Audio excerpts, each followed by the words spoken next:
I know आपके अंदर बहुत पोटेंशियल है, आप बहुत कुछ करना चाहते हो, बट आप स्टक हो। इसलिए नहीं कि आप टैलेंटेड नहीं हो, कैपेबल नहीं हो, बल्कि इसलिए क्योंकि आप डर रहे हो। लोग क्या कहेंगे, अगर किसी ने जज किया तो, लोगों को पसंद नहीं आया तो। इसमें गलती आपकी नहीं है, आपको ट्रेन ही ऐसे किया गया है। एडजस्ट करो, ज़्यादा मत बोलो, रिस्क मत लो, लोग क्या कहेंगे सोचो, और धीरे धीरे आपने अपनी रियल पर्सनालिटी को सेफ वर्जन में कन्वर्ट कर दिया। एंड ऑनेस्टली, जब तक आप अप्रूवल से ऊपर नहीं उठोगे, तब तक पावर सिर्फ एक एस्थेटिक वर्ड है, उससे ज़्यादा कुछ नहीं। बट डोंट वरी, आज की इस वीडियो में मैं आपको 7 पावरफुल रूल्स बताने वाली हूँ जो आपको विजिबल, रिस्पेक्टेड, पावरफुल, अनस्टॉपेबल और डेंजरसली कॉन्फिडेंट बनाएगा। और अगर आपने इसे अप्लाई कर लिया तो आप कभी एवरेज इंसान जैसा सोचेंगे नहीं, क्योंकि यहाँ प्रॉब्लम टैलेंट की नहीं है, प्रॉब्लम कंडीशनिंग की है। सोसाइटी ने हमें एवरेज रहना नॉर्मल बना दिया है, लाइक ईशा जो पूरे दिन online scrolling, reels, gossip, controversy discuss, comment war, जो कि बिजी तो बहुत है but productivity zero, energy zero, growth zero. और वहीं दूसरी साइड पे माही, उसे भी एग्जैक्ट क्लैरिटी नहीं है कि लाइफ में क्या करना चाहिए, पर वो अपना टाइम इन्वेस्ट करती है फिटनेस में, फाइनेंशियल इंडिपेंडेंस में, माइंडसेट में, न्यू स्किल्स में। अब आप बताओ 10 साल बाद कौन बेटर लाइफ जिएगा? Obviously Mahi. But the sad truth is, आजकल ज्यादातर लोग ईशा जैसी लाइफ जी रहे हैं, बिजी, एग्जॉस्टेड, पर कंस्ट्रक्टिव कुछ नहीं। So without any delay let's begin. Rule 1, build contrarian thinking. अगर आपको पावरफुल बनना है तो पहले आपको इंडिपेंडेंट सोचना पड़ेगा। और सच ये है कि आप यही नहीं करते, आप सोचते नहीं, आप रिपीट करते हैं। सोसाइटी ने जो बोला वही सही है, मेजोरिटी जो कह रही है वही सेफ है। साइकोलॉजी में इसे सोशल प्रूफ बायस कहते हैं। मतलब हम ऑटोमेटिकली अज्यूम करते हैं कि जो सब कर रहे हैं वही सही है, इसीलिए लोग सेफ करियर चूज करते हैं, टॉक्सिक रिलेशनशिप टॉलरेट करते हैं, अपने ड्रीम्स को पोस्टपोन करते हैं। क्यों? क्योंकि सब ऐसे ही करते हैं। बट हिस्ट्री उठा के देख लो, सक्सेसफुल लोगों ने मेजोरिटी फॉलो करके सक्सेस नहीं पाई है। उन्होंने पैटर्न देखा, गैप देखा और वो किया जो उनके लिए सही था। जब आप कुछ अलग करने जाओगे, लोग बोलेंगे रिस्क क्यों ले रहे हो, सिंपल रहो। हाँ, सिंपल रहना सेफ हो सकता है, लेकिन एक्स्ट्रा ऑर्डिनरी नहीं। हर डिसीजन में एक हैबिट बिल्ड करो। जब कोई बोले कि यही सही तरीका है, तो आपके दिमाग में एक ही चीज आनी चाहिए कि किस एविडेंस के बेसिस पर। अगर सब शॉर्ट टर्म वैलिडेशन चेज कर रहे हैं तो आप लॉन्ग टर्म लेवरेज बिल्ड करो। अगर सब कंफर्ट चूज कर रहे हैं तो आप स्किल बिल्ड करो। अगर सब अप्रूवल ढूंढ रहे हैं तो आप क्लियरिटी ढूंढो। क्योंकि आप पावरफुल तब बनते हो जब डिसीजन मेजोरिटी के नॉइज से नहीं बल्कि अपनी एनालिसिस से लेते हो। आपका गोल डिफरेंट दिखना नहीं होना चाहिए, आपका गोल डिफरेंट सोचना होना चाहिए। अपने सोचने की लिमिट बढ़ाओ, क्योंकि जब आप अलग सोचना स्टार्ट कर देते हो तब आप अलग रिजल्ट क्रिएट करते हो, और वही एक्स्ट्राऑर्डिनरी लाइफ बनाता है। बट एक बात और याद रखो कि आपको हर चीज अपोज नहीं करनी, बट ब्लाइंडली फॉलो भी नहीं करनी है। चीजों को ऑब्जर्व करो, क्वेश्चन करो, क्योंकि पावर यहीं से स्टार्ट होती है। Rule 2, stop being afraid of hate. आप सबको खुश नहीं रख सकते क्योंकि ये इम्पॉसिबल है, बट फिर भी ज्यादातर लोग इसी मिशन में लगे रहते हैं, स्पेशली वुमेन्स। स्माइल करो चाहे फेक ही क्यों ना हो, मन हो ना हो फिर भी एग्री करो, कॉम्प्रोमाइज करो, एडजस्ट करो। क्यों? क्योंकि लोग पसंद नहीं करेंगे। रिसर्च कहता है कि ह्यूमन ब्रेन रिजेक्शन को फिजिकल पेन की तरह ट्रीट करता है। जब हमें रिजेक्ट किया जाता है तो ब्रेन का वही एरिया एक्टिवेट होता है जो फिजिकल इंजरी में एक्टिव होता है। इसीलिए हेट इतना रियल फील होता है, क्रिटिसिज्म सीधे दिल पे लगती है। बट लिसन केयरफुली, हेट का ऑपोजिट लव नहीं होता है, बल्कि हेट का ऑपोजिट होता है invisibility.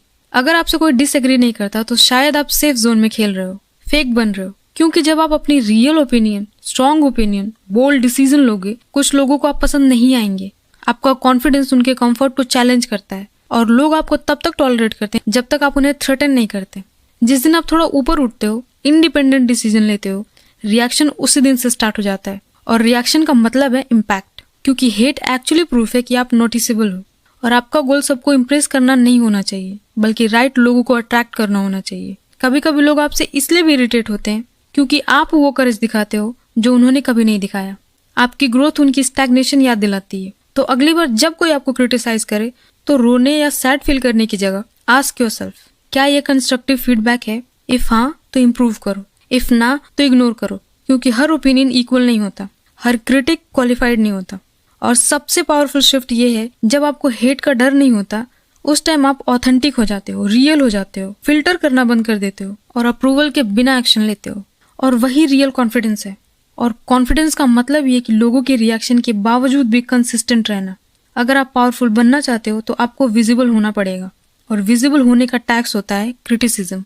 Rule 3, use your unfair advantage. सच बताओ तो आप एवरेज इसलिए नहीं हो क्योंकि आप में टैलेंट की कमी है, बल्कि इसलिए हो क्योंकि आप अपना एडवांटेज नहीं पहचानते।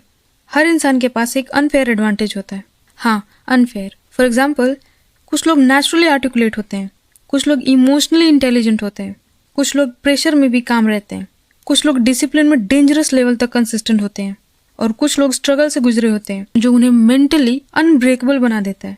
पर प्रॉब्लम पता है क्या है? जो चीज आपको नेचुरली आती है आपको लगता है वो नॉर्मल है, और इसे साइकोलॉजी में कर्स ऑफ कॉम्पिटेंस कहते हैं। जो स्किल आपके लिए इजी होती है आप उसकी वैल्यू अंडर एस्टिमेट कर देते हो, क्योंकि आपको लगता है ये तो सब कर लेते होंगे, इसमें क्या बड़ी बात है। बट नहीं, सब नहीं कर पाते। अगर सब कर लेते तो वो रेयर नहीं होता। आपका अनफेयर एडवांटेज शायद ग्लैमरस नहीं होगा, वो सिंपल हो सकता है। हो सकता है आप लोगों को डीपली सुन लेते हो, आप नेचुरली प्लान बना लेते हो, आप क्यूज में भी ऑर्गेनाइज रहते हो, या आप कुछ भी जल्दी सीख लेते हो। ये चीजें छोटी लग सकती हैं, लेकिन राइट डायरेक्शन में अगर एम्पलीफाई करें तो ये वेपन बन जाता है। एवरेज लोग अपनी वीकनेस फिक्स करने में लाइफ लगा देते हैं, बट वही हाई परफॉर्मर्स अपने स्ट्रेंथ को 10 गुना एम्पलीफाई करते हैं। अगर आप कम्युनिकेशन में स्ट्रांग हो तो बोलना स्टार्ट कीजिए, कंटेंट क्रिएट करना स्टार्ट कीजिए, लीड कीजिए। अगर आप एनालिटिकल हो तो स्ट्रैटेजी बिल्ड कीजिए, डिसीजन मेकिंग में आइए। अगर आप इमोशनली इंटेलिजेंट है तो नेगोशिएशन एंड लीडरशिप में ग्रो कीजिए। हर सक्सेसफुल इंसान अपनी स्ट्रेंथ पर बिल्ड करता है। कोई नेचुरली कैरिज्मेटिक होता है तो कोई रिस्क टेकिंग में बोल्ड होता है, क्योंकि उन्होंने सब कुछ परफेक्ट नहीं किया, उन्होंने अपनी एक चीज को एक्स्ट्रा ऑर्डिनरी बनाया। तो आज आप एक काम करो, नोट करो कि लोग आपसे किस चीज में हेल्प मांगते हैं, आपकी कौन सी क्वालिटी को अप्रिशिएट किया जाता है, और कौन सी चीज आपको एफर्टलेस लगती है। वही आपका अनफेयर एडवांटेज है।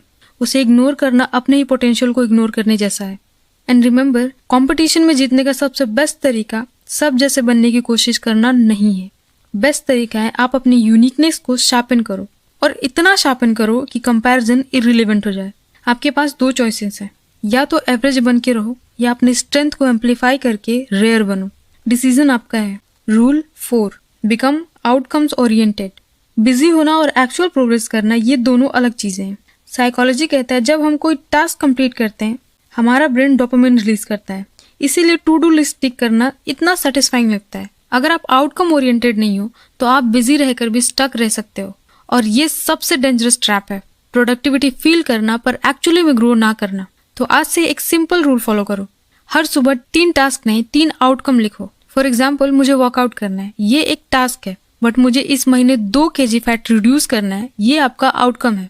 जब आप आउटकम क्लियर कर देते हो तो ब्रेन ऑटोमेटिकली स्ट्रैटेजी सोचना स्टार्ट कर देता है, जिससे आपको क्लियरिटी मिलती है, और क्लियरिटी डायरेक्शन देती है। और जब डायरेक्शन क्लियर होती है तो डिस्ट्रैक्शन ऑटोमेटिकली कम हो जाता है, जिससे आपका टाइम बचता है। और पावरफुल लोग अपना टाइम प्रोटेक्ट करते हैं, क्योंकि उन्हें पता है कि टाइम इन्वेस्टमेंट है, और इन्वेस्टमेंट तब रिटर्न देता है जब आप आउटकम डिफाइन करते हो। अगर आप लाइफ में रियल शिफ्ट चाहते हो तो एक्टिविटी से ऑब्सेशन डेवलप कीजिए।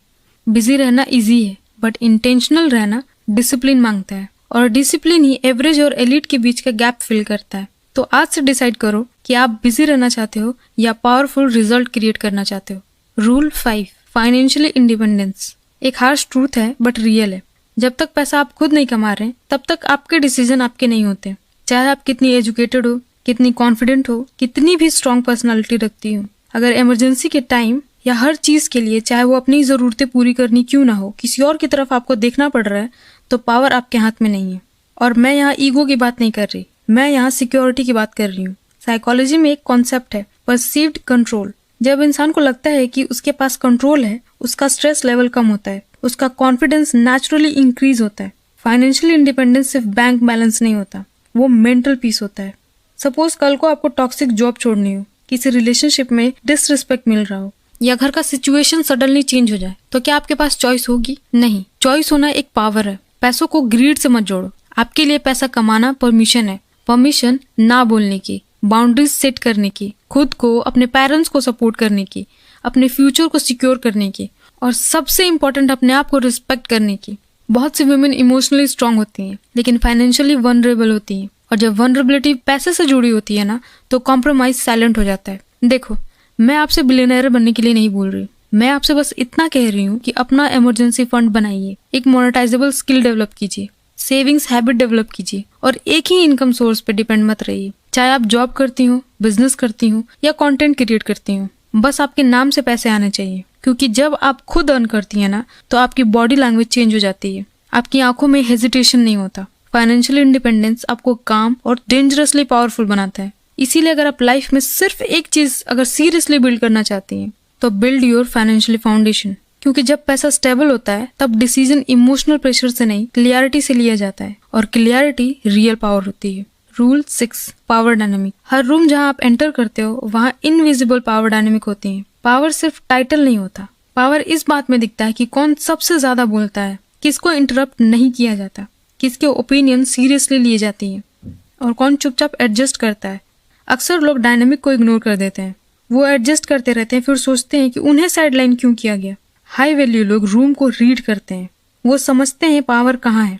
फॉर एग्जाम्पल, वर्क प्लेस में पावर हमेशा बॉस के पास नहीं होती, कभी ट्रस्टेड कोलीग के पास भी होती है, कभी क्लाइंट के पास होती है। फ्रेंड्स ग्रुप में भी एक टोन सेटर होता है, और फैमिली में तो एक साइलेंट हायरार्की होती ही है, और अक्सर वुमेन ही साइलेंट सेक्रीफाइस करती है। द 48 लॉ ऑफ पावर कहता है कि अगर आप पावर डायनामिक नोटिस नहीं कर रहे हो तो आप गेम खेल नहीं रहे, गेम आपको खेल रहा है। क्योंकि जब आप पावर समझने लगते हो ना तो आप डिसाइड करते हो कब बोलना है, कब रुकना है, कब अलाइन करना है, कब इन्फ्लुएंस करना है, और कब अथॉरिटी बनना है। Rule 7, master strategic femininity. इस टॉपिक को लेकर सोशल मीडिया पे एक वॉर चल रहा है। एक साइड कहता है सॉफ्ट बनो, ट्रेडिशनल रूल्स फॉलो करो, बट वहीं दूसरी साइड कहता है फेमिनिटी एक ट्रैप है, रिजेक्ट करो। बट द ट्रूथ इज दोनों ही साइड एक्सट्रीमली गलत है। क्यों? क्योंकि हाई वैल्यू वुमेन फेमिनिटी को ब्लाइंडली एक्सेप्ट या रिजेक्ट नहीं करती, वो उसे स्ट्रेटेजिकली यूज करती हैं। उनको पता है कि empathy, elegance, patience, emotional intelligence उनकी वीकनेस नहीं बल्कि उनकी पावर स्किल्स हैं। जैसे नेगोशिएशन में काम रहना एग्रेशन से ज्यादा काम करता है, लीडरशिप में एम्पैथी फियर से ज्यादा लॉयल्टी क्रिएट करता है, और रिलेशनशिप में सॉफ्ट स्ट्रेंथ, बिना गुस्सा किए बाउंड्रीज सेट करना उन्हें ज्यादा पावरफुल बनाता है। High value women warm, vulnerable होती हैं, बट बात जब उनकी फैमिली पे आती है तो वो एक स्ट्रॉन्ग लाइन ड्रॉ कर देती हैं, इसीलिए दुनिया उन्हें पसंद करती है। और साइकोलॉजी भी यही कहता है कि जो लोग वार्मथ और अथॉरिटी दोनों स्विच कर सकते हैं उनका इन्फ्लुएंस ज्यादा होता है। तो लेडीज, डेली इंटरेक्शन में नोटिस करो कि कब कनेक्शन के लिए वार्मथ यूज करना है और कब बाउंड्रीज के लिए असर्टिवनेस। ये बैलेंस सिर्फ लोगों के रिस्पॉन्स नहीं बदलेगा बल्कि ये आपका सेल्फ परसेप्शन भी बदलेगा।